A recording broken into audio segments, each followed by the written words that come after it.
the Florida Writer Podcast, a discussion about writing and other things. Hello, and welcome to another edition of the Florida Writer Podcast with your host, Alison Nissen. And today I'm so lucky to be with Edward DiGangi. Welcome to the Florida Writer Podcast. Thank you so much for the invitation to join you, Alison. I appreciate it. Could you give us a 60-second elevator pitch about who you are and what you write? Sure. I am approaching my 76th birthday, and I shudder every time I say that. My wife Linda and I have been married for 36 years. We both grew up in the New York City area and have made the rounds. We've gone from New York City to Houston, Texas, to Pittsburgh, Pennsylvania, and we're now down here in Hillsborough, North Carolina. All of those moves were precipitated by employment opportunities. I have a long history in executive roles in customer service. So I am retired now, and several years ago began to research the identity of the woman who had placed me for adoption at the time of my birth. And I had never really delved into that before. And that led me to write a book called The Gift Best Given. And I am now working on a sequel to that book. Wow, that is an incredible story as to why you started writing. It is. In my professional career, I did lots and lots of professional writing. Some of my employees would probably say much of it was creative. I don't like to think so, but it was putting the best spin sometimes on things that were not terribly pleasant. But it was very forthright. I had done some journal writing. At one time, I was very heavily involved with Appaloosa horses, and I wrote about horse issues. I similarly enjoy fly fishing, and I've written some about fly fishing as well. So I've had my fingers in a couple of different places writing wise. All right, but delving into this memoir, it sounds really interesting. So you were adopted at the time of your birth, yet you waited until you were an adult to try to find your mom. So how old were you when you began your search? Well, you're right. I was adopted at the time of my birth. I was blessed with a very, very positive adoption experience. I was adopted by a couple who could not have loved their natural born child any more than they did me. And I knew I was adopted. I really had no inclination to go looking. Periodically, I would think, gee, I wonder who my mother was. And in my head, I had the stereotypical picture of the high school girl who, quote unquote, got into trouble, got sent away, had a baby taken from her, and then went on to a career as a postal worker or a five and dime sales lady, something like that, and virtually never thought about who my father might have been. And I essentially had no terrible interest in pursuing that until one day, as I was approaching my 69th birthday, so that's a long time start to finish, my wife and I were in a cemetery up in New Jersey where the family of my adoptive mother was interred. And standing over my adoptive mother's parents' graves, so these would have been my grandparents, it just sort of hit me. There were a couple of things that stirred it, but I said it'd be interesting to go and look into their background and find out what their history was. I knew they were from Ukraine, that they had come here probably around the turn of the 20th century. And so when we got home to North Carolina, I went to the library, got onto Ancestry.com, typed in names, and started getting pretty much a wealth of information back. And there was a moment where I was sitting there thinking, if it's this easy, I said, I bet I could probably find something about the woman who placed me for adoption. And I had a head start on that, in that my adoption had been privately arranged. And I knew in a folder of papers of my birth mother, who had been long deceased, there was a piece of paper which was actually my adoption decree. And there was a name on that decree that I did not recognize the times I looked at it. And instinctively, I knew it had to be my birth mother. So I took that name, I started plugging that into Ancestry, and just, that's where the real journey began. So you decided to look into ancestry.com. You found, I assume you found who your mother was. Did you find out who your father was as well? Well, yeah, I found out who my mother was, and that really is the crux of the story. But actually, a little bit before I had started this search, I sent in a DNA sample again to Ancestry. And all I wanted to know from that sample is what my ethnicity was. I had always identified through my adoptive parents. My adoptive father was Sicilian. My adoptive mother was Ukrainian. And I was just curious, what was I truly? So I sent that sample in, and it was not until a couple of months after I'd really delved into the search for my mother that I got the results back. And I found out I was about 77% Eastern European, and that was divided between Poland and Ukraine, and actually a pretty good chunk of Ashkenazi Jew, and then a smaller piece of Northern European and Great Britain.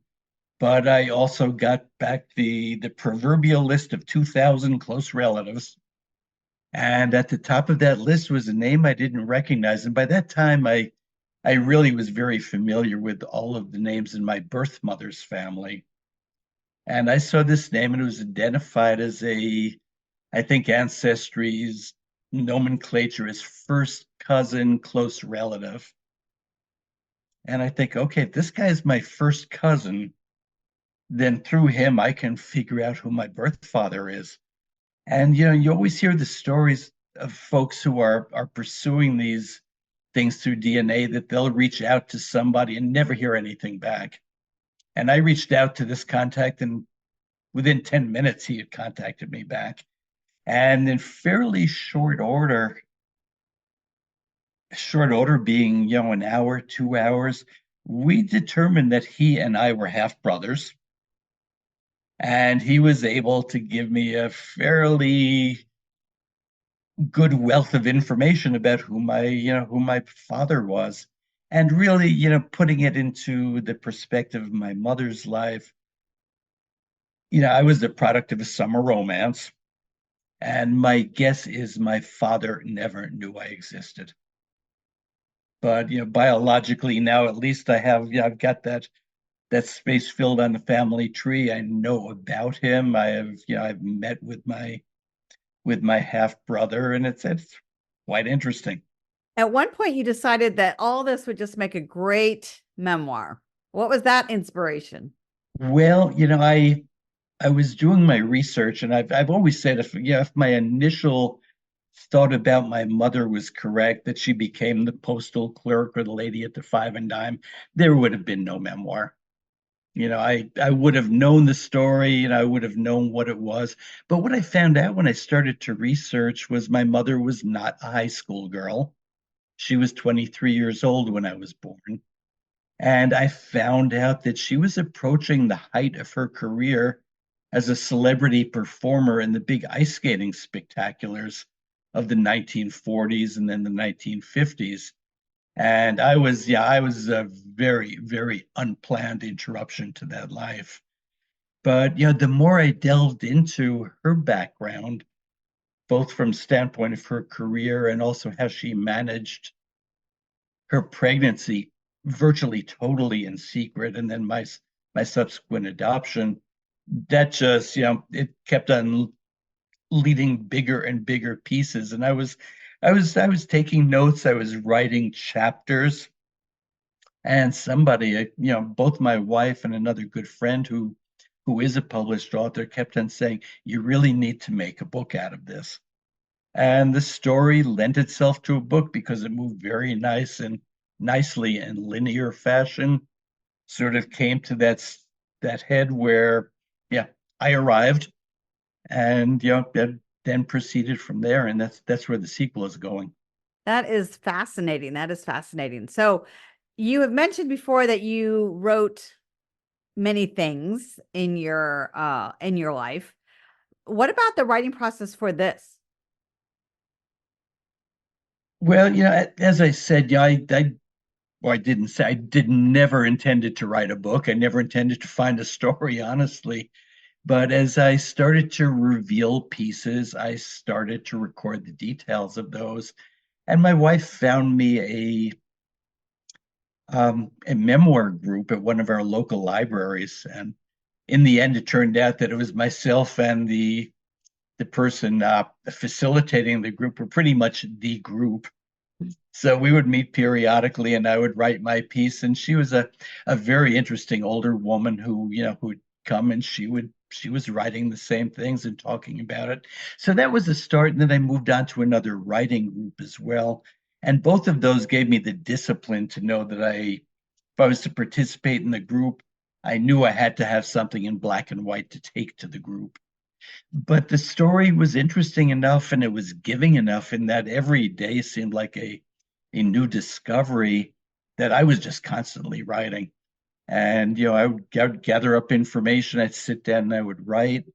I had again this other individual who encouraged me to write the book. He and I would probably 3-4 days a week meet at a local co-op market here in town. And we'd meet about 8 a.m. We'd have coffee and we'd talk for a while. 9 a.m. we would go upstairs to the local public library, and he was working on a book and I was working on my book, and we'd probably sit there for a good 3 hours, 4 days a week writing. And so it was a good discipline. It was a very good discipline. So did you plot everything out, or did you just do it by the seat of your pants? I think in this case I was a pantser, but I think I was gifted with the fact that this was kind of a linear story. I took it from, obviously my search for details, but also as I was discovering my mother's story. She left home in New York City at the age of 17 in 1942. Her parents somehow allowed her to get on a train that was crossing the United States and going to Vancouver, British Columbia to pursue her career. And I was able to trace everything that she did over the next 5 years to the time that she came back to New York City in secret and managed both her pregnancy and my adoption unknown to anyone but her oldest sister and the sister's husband. So that laid out, in very linear fashion. So she gifted me there with an outline. Yeah, she had kind of a plot for me. How did you discover all this information? Well, I was gifted in that, being in the public eye. And in the 1940s, ice skating was a big thing.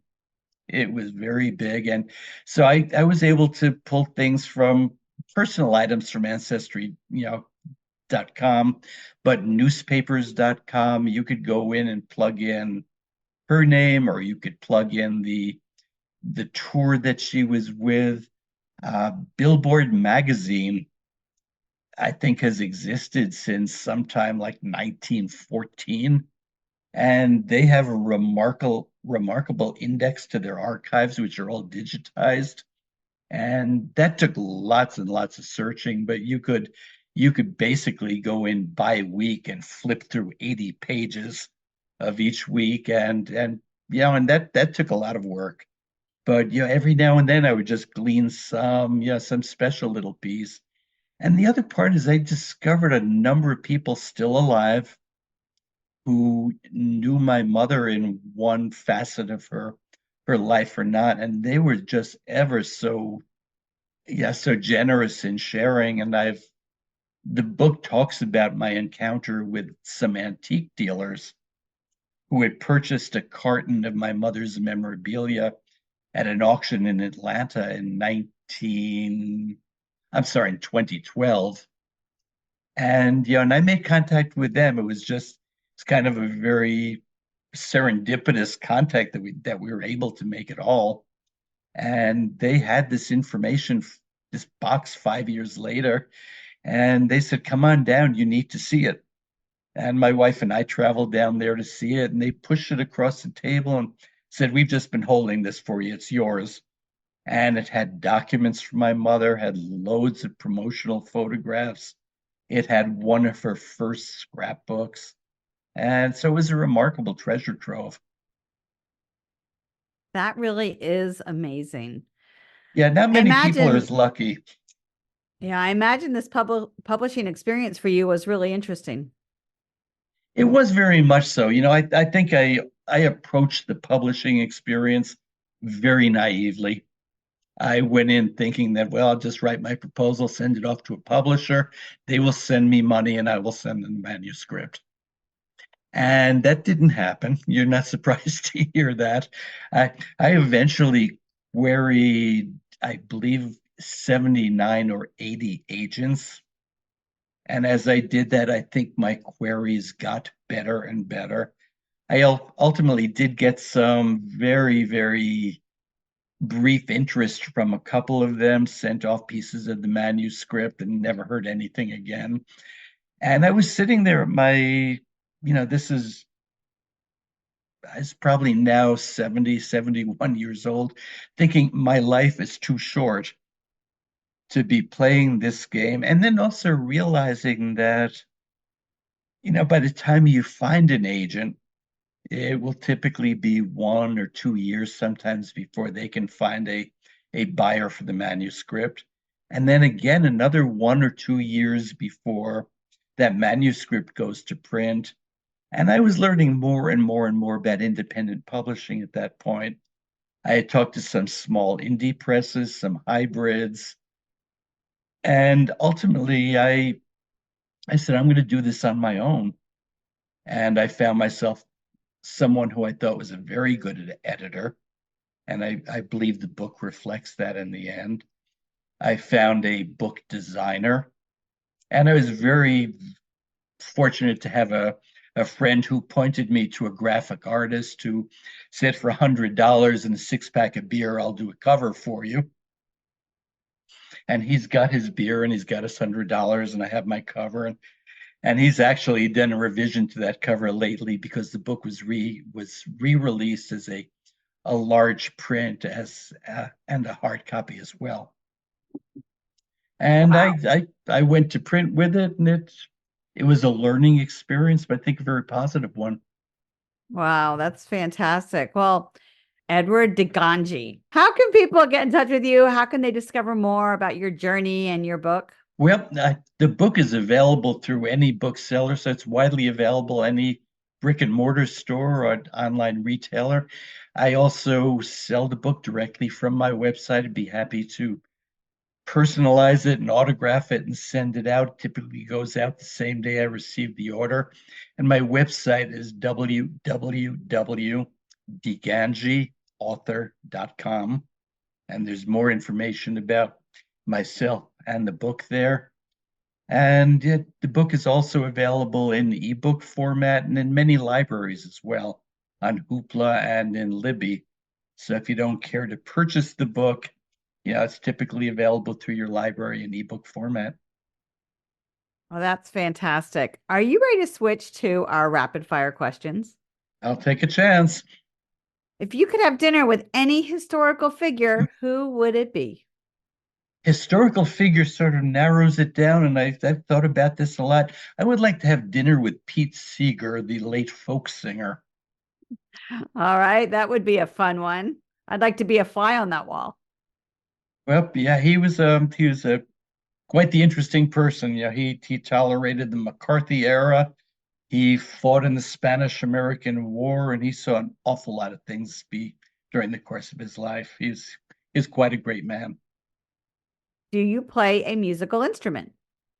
I Again, I do play an instrument. I play guitar. I have not played very much in recent years, but I used to play quite a bit. As a matter of fact, at one time, this goes back to the late 1960s, which was the era of folk music and protest music. I even had a song published in a magazine called Broadside, and they were very democratic.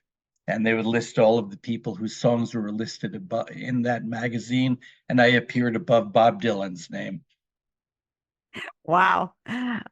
If you could time travel, past, present, future, I guess we're already present. There's no need to travel there. Where would you go and why? Well, that's an interesting question.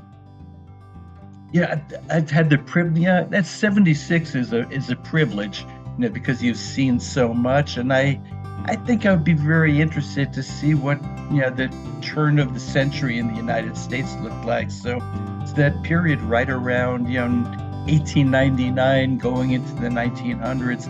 I think there was just such remarkable progress at that point. People who had never seen cars, people who had never seen electric lights. I'd like to see the look on people's faces. Well, Edward DiGangi, thank you so much for stopping by. Well, I appreciate the invitation. Thank you for having me here. You have been listening to another edition of the Florida Writer Podcast with your host, Alison Nissen. Alison out. Woo! We're all done. Yeah, well, thank you. Edward DiGangi is a retired customer service executive who lives in Hillsborough, North Carolina, with his wife, Linda. Edward DiGangi was adopted at the time of his birth, and his first book, The Gift Best Given, a memoir, recounts his late adulthood search for the identity of his birth mother and the unexpected discoveries he made during the course of this journey. For more information about Edward, visit him on the web at digangiauthor.com. For more information about the Florida Writers Association, visit us at floridawriters.org. Until next time.